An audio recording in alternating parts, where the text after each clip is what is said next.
says, just concluded marriage clinic on intimacy in marriage. Hello. Hello, good evening. Good Can you evening. hear me? Yes, I can hear you. How you doing? Ah, I'm fine. I'm I'm so sorry that I had to pull you out despite the fact that you're under the weather today. Heather, thank you for having me. I really didn't want to cancel it because it's an appointment already. So I'm using my last energy to speak. If you cannot hear me clearly, please just let me know. We can hear you. So I today can we are discussing intimacy in marriage, and we are focusing more on the aspect of the emotional, because there are different types of intimacy that would have in marriage. And intimacy has like four blocks of four types. So we have the emotional intimacy, we have the physical, we have the intellectual, and we have the spiritual intimacy. So talking about this emotional intimacy is one of the building blocks on how we can build a good marriage. And it also helps people for um, relationship. So you have an idea of what it is. You know, most times when we are dating, preparing for marriage, they usually don't tell us more of the emotional part of how this person is going to satisfy you sexually. Nobody talks about that. Nobody checks if the man is okay or the woman is fine. You get. So we are just on this buzzer of get married, and get married, you know. And what makes and one of the things that build our marriage is our emotional intimacy, and that's the sexual part, you know. And a lot of times we feel the emotions will always come as long as you love this person. The emotions will always come. Do you get yeah. it? But emotions is a response to something. And most of the time, that's why I see people when you are single, you can be attracted to one guy, another time you're attracted to another person. It is because it's a function of a response to something. And it also works in marriage too. Before you can be emotionally intimate with people, with your husband, something is going to inform that decision. And most times we try to leave it out. They want to focus on the real action itself. And a lot of times it does not work that way. What am I saying? So you want to be intimate with your husband, but you don't have a good communication skill. You guys don't talk about it. You discuss everything, including your sexual life. So you are not talking to me. We don't have good communication relationship. So when you go out in the morning, you come back. We don't speak throughout the day. You only just come back to the house. Your food is served. You're fine, and you want to initiate sex. And that is why a lot of people struggle with that part of their life in their marriage. So the communication that should have informed the preparedness of two of you is not there. And you know, in marriage, it's an agreement, it's a mutual thing. You're not trying to rape when there's no proper communication and you're just jumping into it. Sometimes it can be time to be rape even in marriage because I'm not prepared mentally. Sexually, you need your mental mind, to be there. And sometimes it's the way I usually use an example for when you have your baby and you are breastfeeding your baby. For any time you are breastfeeding your baby as a woman, you are not aroused. Nothing is speaking to your brain that, oh, sex is okay now, let's have sex. Do you get it? There's a block of communication to say that this is my baby. And this is the responsibility for me as a mother to nurture by breastfeeding. But when your husband touches you, he informs you. Yeah. The hormones in your body responds to the touch of the man or the woman to say that there's something going to happen. So another thing is, before you can be intimate with people, you also need to understand the part that you have to be connected to them. You cannot be intimate with somebody you are not connected to. We are talking in the context of marriage, Yes. not in the context of a random time kind of, oh, it's just a one-time thing. We met in the club kind of life. No, I'm saying that you need to be connected to the person to want to go intimate with the person. So the connection is there. Connections comes from communication. Connection comes from being cared for. So the woman or the man you don't care about, it will be difficult for you to enjoy intimacy with them. So I'm in a marriage and I know my husband really does not care. It kills down the information Vibe. you need. Feeling. So yes, the Yeah. vibe is not there. Yeah. It's dead. And that's why you can see some people, they will be married, but sexually they are dead. The marriage is fine. They are not, it's not like they fight, it's not like the husband, But when you don't have all these other things, like you are not being cared for, the husband is not being cared for, you also are not being cared for. There's nothing that your emotion is responding to. Because the intimacy is an emotional thing. It's emotion, strictly emotion. And even love is part of it. So you love this person, you are giving yourself to the person. And what is informing the love is that I know this person cares about me. You are not kind to your wife. You are not kind to your husband. You are not kind in any way. And you are expecting to enjoy an intimate time. It really does not work. And that is why a lot of times the vibe of sex in marriage dies. The energy is not there. You are not thinking about it. You've shifted your attention to everything that could inform that sexual part of you. You shifted it to something else, maybe taking care of the children, especially when you have children. You channel the energy to something else, maybe your job, maybe your business. And that's why you see some people, some women in marriage, they will say that that is not what I'm interested in now. I'm only interested in building my business. I'm interested in building my career.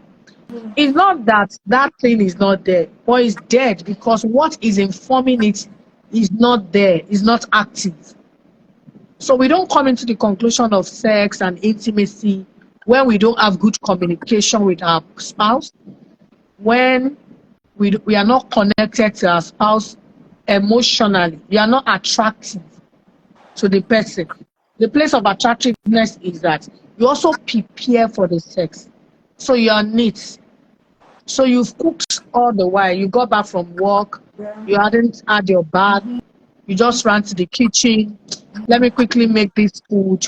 And you're already smelling the chicken, the fish, the fried rice ingredients, or the jollof, the goosey ingredients and all. And after you ate, you slept off. Do you get it? So you couldn't go to the bedroom to have a shower, take your nice night perfume in your body, just spray yourself, brush yourself, clean your mouth, when you're sleeping together with your spouse. The smell, the good smell, also informs how your body reacts to it. Because you're cuddling, you smell nice on the bed, so you're cuddling. The smell is informing your husband that you smell good. Because it's emotional. Something has to inform it that this thing is ready. Do you get it? Yes. He has to inform that I'm ready for this thing. But you don't clean up, you're not attractive. The only smell around at that time is the smell of your day. It So can it's also kill the feel like vibe. a fish that you are cooking. Yes, Yes, everything. It can also kill the vibe. And that is why cleanliness is part of what informs your emotional intimacy. And it's both ways. The husband too can have a shower. You can also. So if, for example, you also want to spice it up, oh, we don't let it be the. And if you want to also boost your intimacy, emotional intimacy, and I'm talking about sex, you have to be intentional about not being too rigid with a particular kind of, oh, this is kind of thing I'm used to. When you are not versatile, you don't want to change. You are just interested in that part because it suits you. Do you Yeah. get it? The ways to boost it again is to be intentional about change. So maybe at that night, before you go to bed, you're tired. You can both have a shower together. And there's no specific place for, oh, the bedroom is for when we want to be intimate. No. You can have a shower together, start it there, end it there, clean up again, everybody go back to bed, have a good and sound sleep. And there is a way it relaxes your nerves, relaxes your body. Do you get it? And some people, when they don't get those things, they try to use alcohol to substitute for the sex. So you see some men, they don't come back home after work. They only just branch a place, take one or two, know they are all right, and they get home and they knock it off.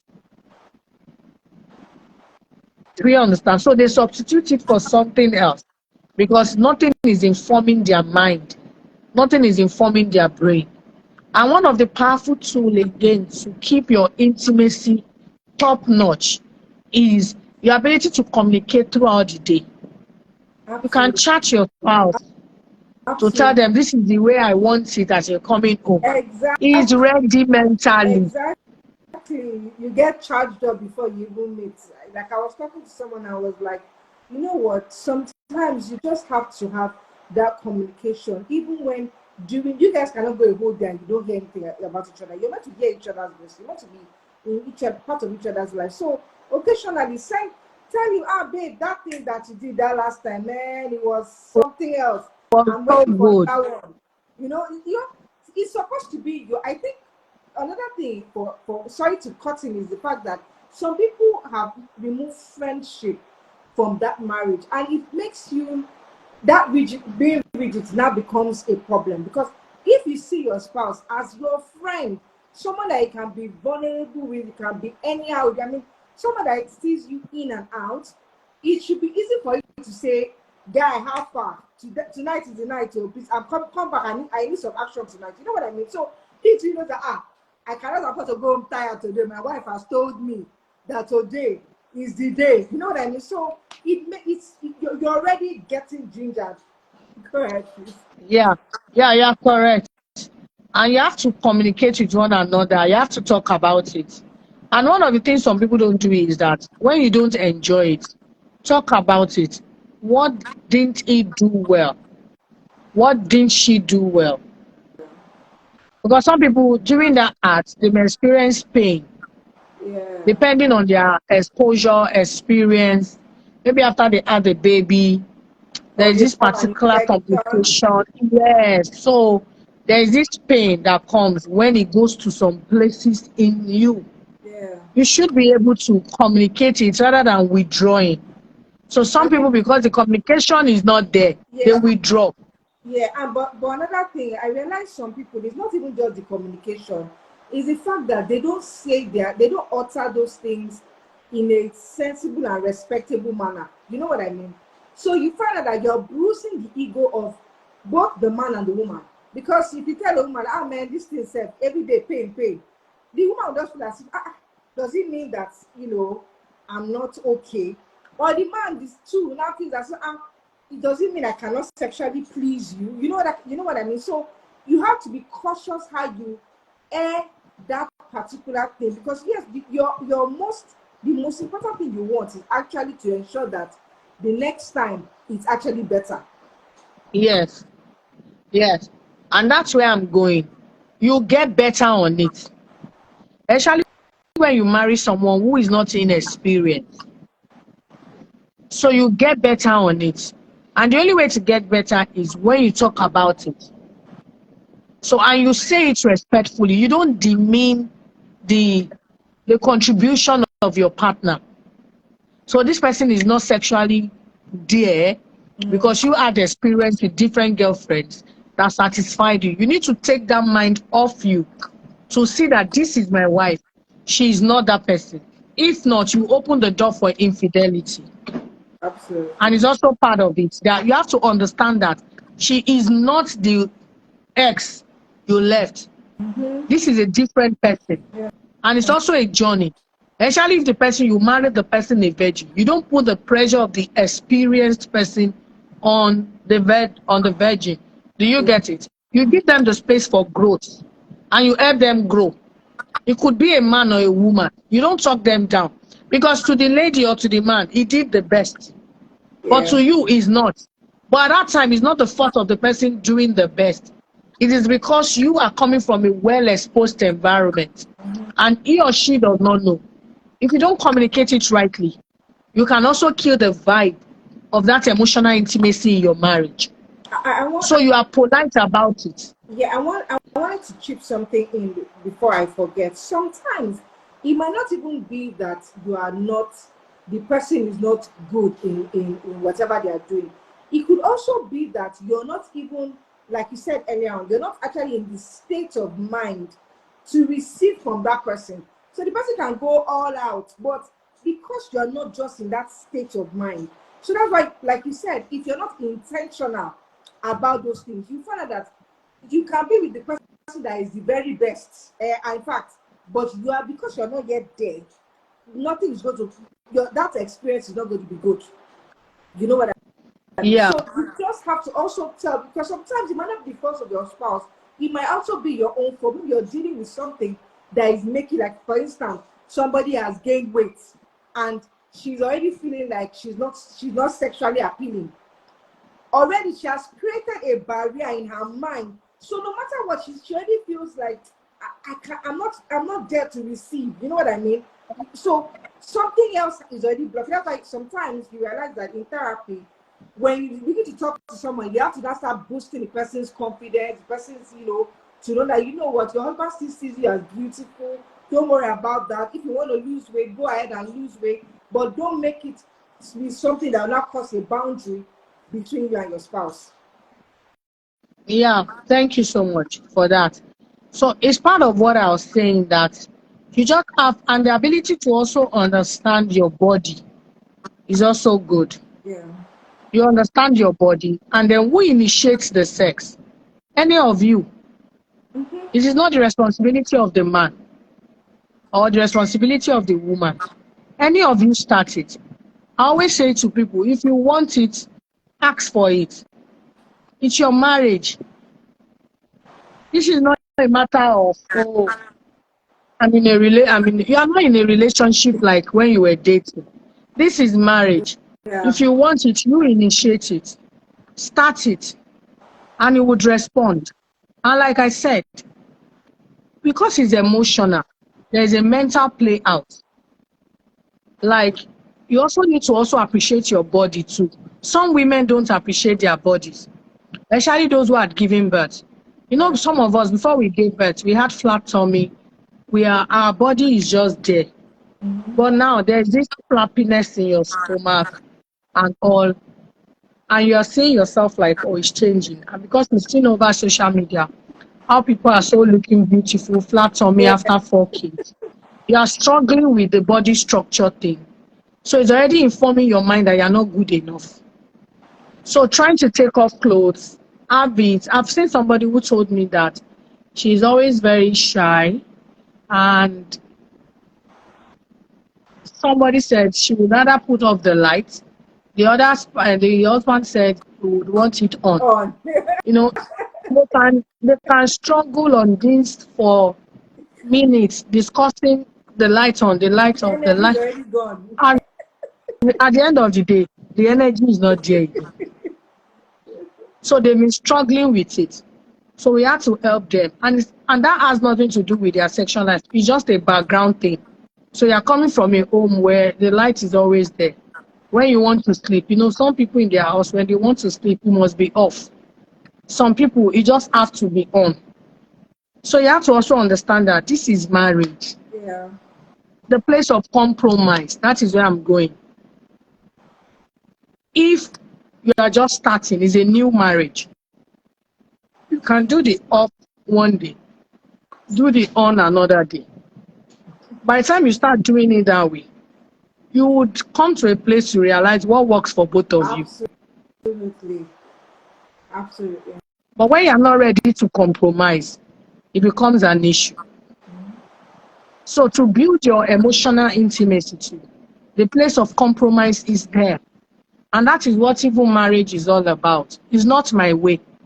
It is our way, what works for us. Yes. And it also works for intimacy.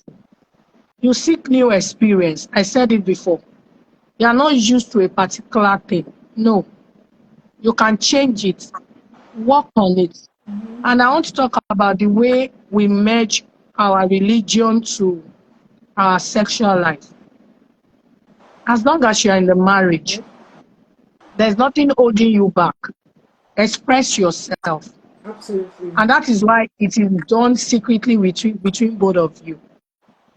Express yourself. As long as in any way is not affecting you health-wise, you should not limit yourself to anything. Yeah. So if the complication has to come with your health is involved and you're not getting it, you can sit down, talk about it, see a doctor, see a sex therapist, talk about it. But don't withdraw, because this emotional intimacy is also part of what builds your marriage up. It is what makes your husband wants to come back home. It is what makes your wife wants to come back home. Then the place of being open to each other. So I'm talking about those in relationship and they want to get married. Be open to each other. Talk about your experience.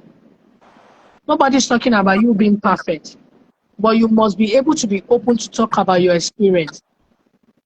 When did you start having sex? Yeah. How many times? How many people? Some people, they don't talk about these things and they think when we get to marriage, we'll Because fix it. rich. But when they get to marriage, it becomes a problem when you are not being satisfied by your spouse. When he is informed, he is prepared. When she is informed, she is prepared as to what to meet. So the expectation can match the reality. Yeah. So I'm not expecting something in my head and I'm getting in is not working. It can affect.